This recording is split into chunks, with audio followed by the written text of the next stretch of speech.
So guys, panoorin natin si Mute, yung tiririt. Kung paano ba ito ubusin yung bola. Yan, para sa mga baguhan to guys, para matuto kayo kung paano yung mga prepare, di ba? Basic lang kay Mute yung pagbibilyar, oh. Yan, pag gusto nyo guys gumaling sa bilyar, tumbay kayo lagi sa bilyaran. Magat, dapat magat hapon hanggang gabi. Then yung sila Mute, ang gagaling. Yan guys, tingnan natin kung paano ba yung prepare niya dito sa 7. Dikit pa to, diretso eh. Yan, may matututunan tayo dito guys, lalo na sa mga bagong player. Kung yung magagaling, pwede nyo rin to pag-aralan, paano to tinira ni Mute. Matindi to si Mute manirang, tindi.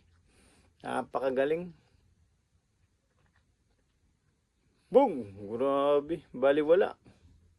Ginanon lang. Magaling. Ito yung 7 kung paano niya to titirahin. Paano ba ang pektos dito? At saka yung prepare guys. Ayan, panoorin nyo guys. Pero alam ko ito, pepektosin itong kaliwa eh. Pipitikin eh. Para tumakbo yung pamato doon sa tabi ng 8. Uy, kunyari, nahirapan na. Yan, nakakailang talaga pag may maingay sa bilyaran. Kaya sabi ng iba, quiet, quiet.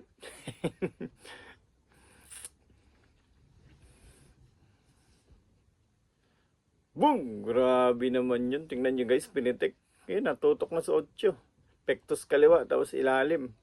Pag ganyan yung tirador ko guys, ano pang gagawin ko dyan? Tataya ko na yung lolo't lolo ko ng dumami. Joke lang guys. Ayan, pakicomment naman kung taga saan ka guys para malaman natin saan umabot ang video natin. Ayun na, tulak-tulak na lang yan. Point. 19 na lang. Tutok, grabe manira si Mute.